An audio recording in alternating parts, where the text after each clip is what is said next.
Patrick Williams of the Bulls came back with a plan. The progress of Patrick Williams and his rehab from left wrist surgery continued to pick up the pace this last week. He was in Charlotte with us, Bulls coach Billy Donovan said of the power forward. He's working, he's getting workouts in, he's able to do a lot more than he was several weeks ago. That's why Donovan had a quick chat with Williams Friday afternoon, not only checking in on him, but letting him know what the focus the next month needs to be as he gets closer to a return. The message from the coach: get in as good a shape as possible, and then push that even further. That was the mentality they took with Williams at the start of the summer and going into summer league. They wanted the second-year player in the best shape he could be in, with the mentality of being that defensive stopper that would guard the best wings in the game and be able to log in the heavy minutes that many of those elite wings play. No change there, as the number 4 pick from the 2020 draft could be back by mid-March. It's hard because you're not going against physical contact every day, but he has got to his best he can get himself in incredible shape, Donovan said. I thought that was a big focus for us going into the summer and then going into summer league and training camp.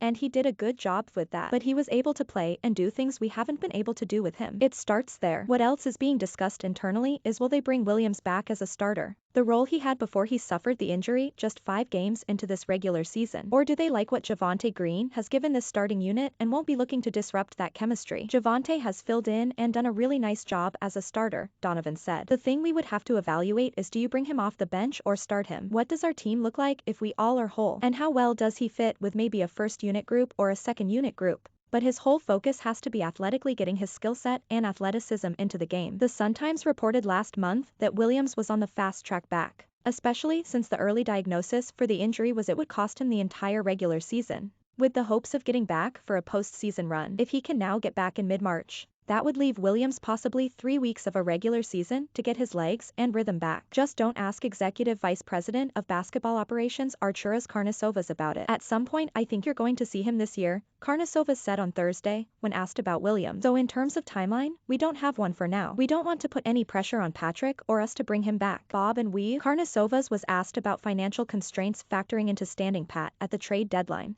and in usual Karnisovas fashion wouldn't show his hand. I mean, there's a lot of things that go into decision making, Karnisovas said. It was reported several years ago, however, that with Michael Reinsdorf now having a stronger voice in Bulls business, paying the luxury tax hasn't been an issue, especially if it means ownership feels like they have a contending team.